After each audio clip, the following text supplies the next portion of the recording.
Okay, so let's do a recap here. Vehicle's here. We've got all the parts that it came with, obviously. The person I bought it from, super cool guy, really easy to work with, going above and beyond for me, honestly. He has radiator, front bumper, and spare tire. 100% from this car. The place where he got these vehicles, where he's been getting his own parts from, where he gotten parts from me from, is about an hour away from him. I can't see any other way, but everything I need must be there. It one way or another, whether it's a big warehouse or just a barn or a bunch of totes and cardboard boxes in someone's basement, the parts are there. The I think best thing to do, which some hybrids probably should have taken place back when I was there, but I was very much a structured trip. I was picking up the vehicle. The price was just for what I got. It is what it is. Here we are. I think the best way for me to have the confidence that I've gotten everything is for me to go back to at least to Springfield to see the guy that I've been working with. Ideally, he and I, or just I, would go to the original owner and just bomb down there, cannonball in either the CRV or in one of our good cars. It doesn't need to pull a trailer, obviously, and just fill the trunk full of parts. It's going to be a trunk's worth of parts, and just go down there with my own eyes, my own knowledge of Rover V8 engines.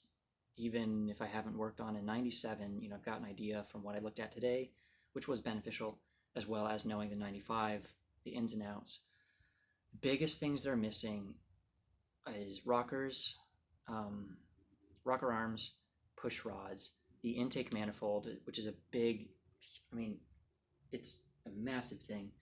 And that's the thing, I can buy, the rocker arm assembly is $600 to $1,000. That's just, I just can't bring myself to do that. Push rods, you can get 16 of them for a good price from Atlantic British for, I think, about $110, which is that's a good, they're not a consumable, but they're a high wear component.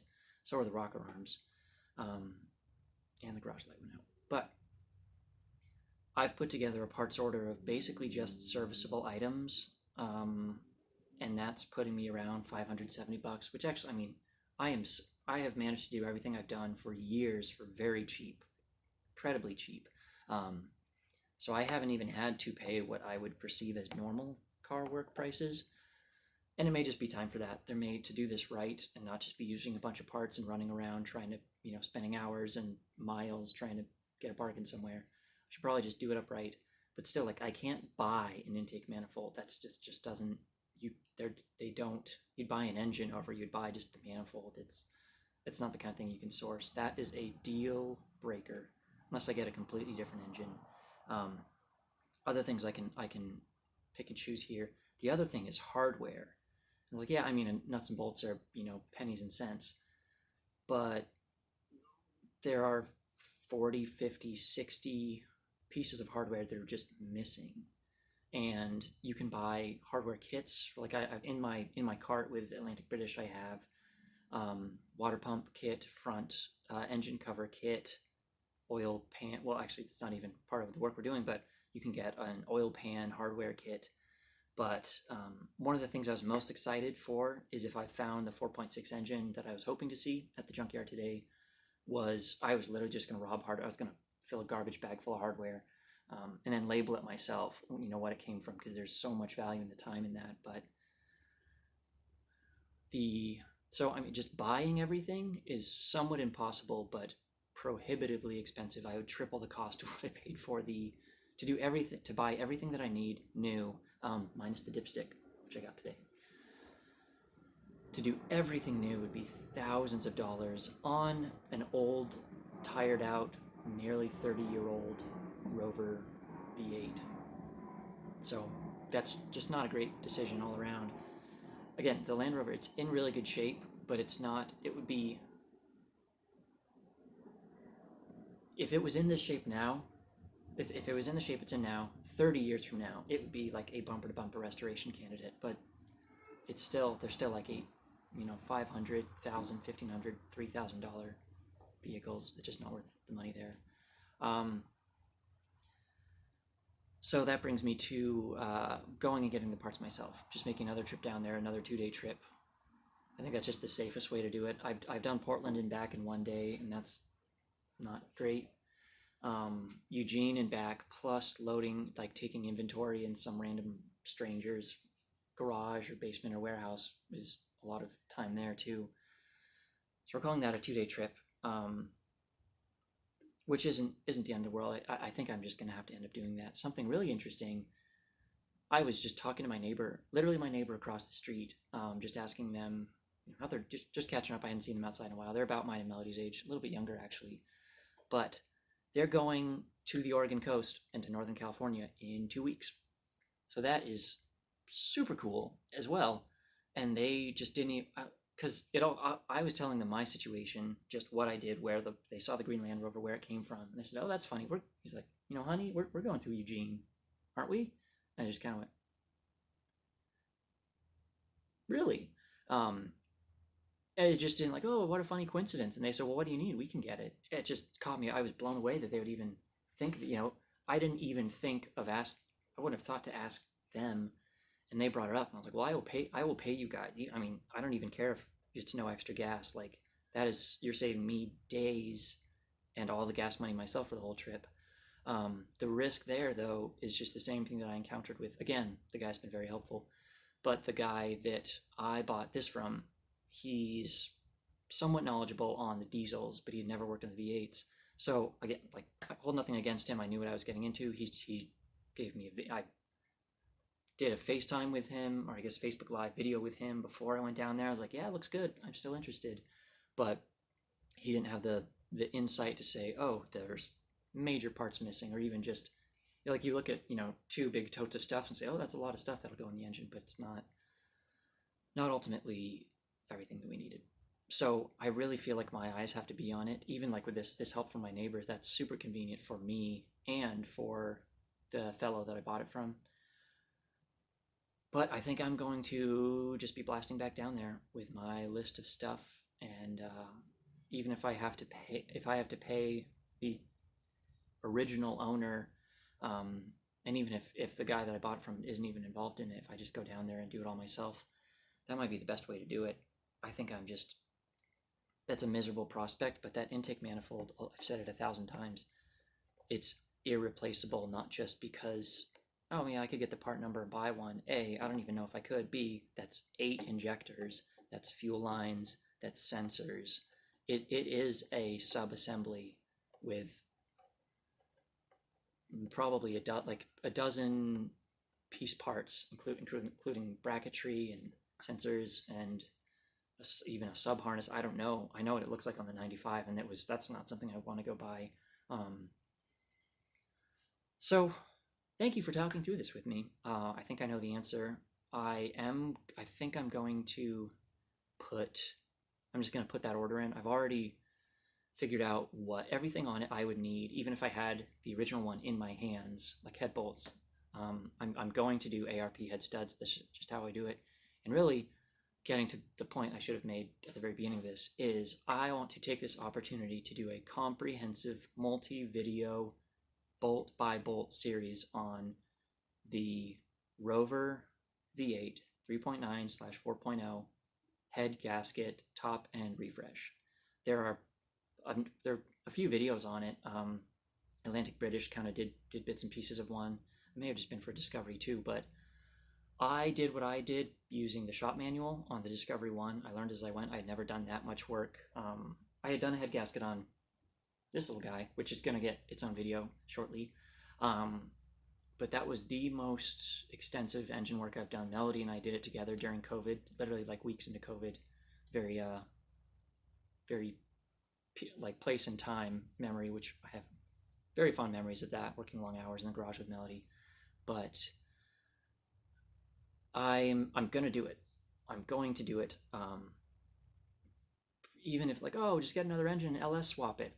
That's a $3,000. That's more than I would buy a new intake manifold, but before I would do that, if one showed up, or if I had a wrecked Suburban for $500, that might be something different. But This one just feels like it should have a Rover V8.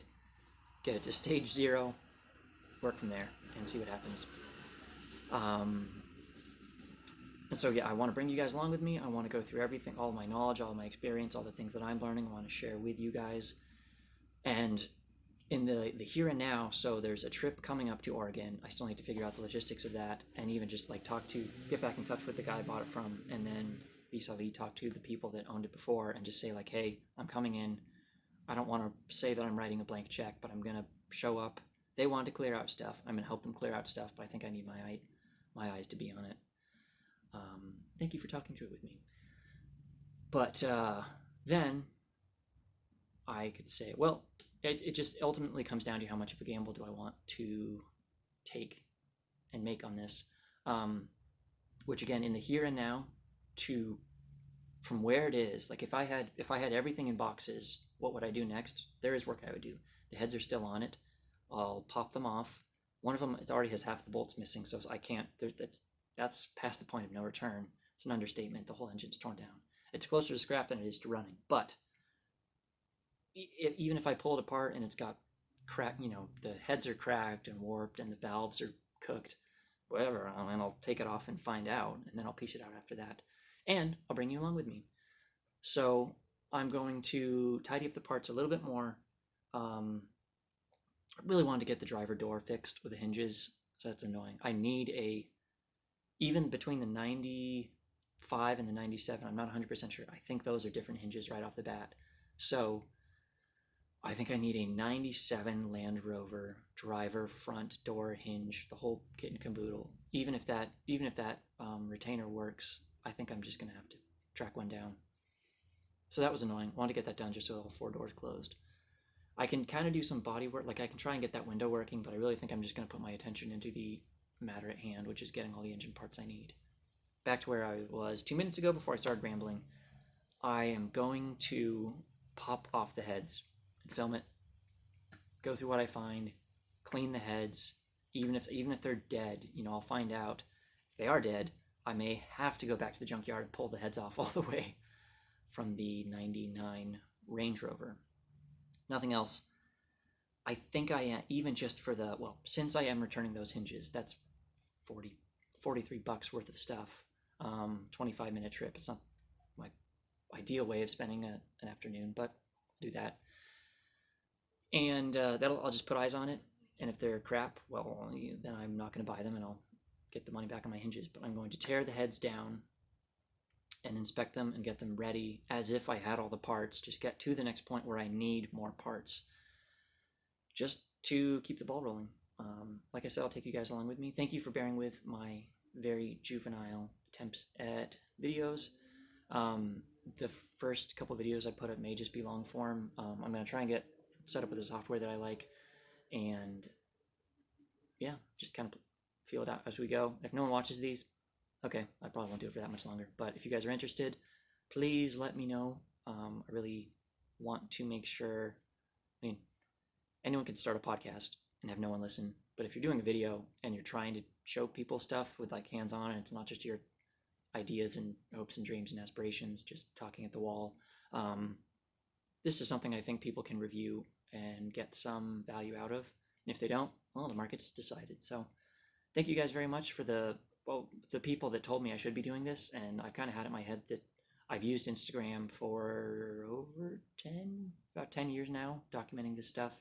Really 8 years of starting with this bad boy, of documenting the work that I've done. And I may even go back and kind of try, and if this takes off, I might go back and tie some of those images. I have every picture I've taken practically going back to the first week I bought this, so I may try and piece together some other pieces of information, because there's a lot of one-off repairs I've done on this that aren't very well documented, and all sorts of the electronic stuff is much newer, but there's all sorts of funky little things I've taken on and found success with.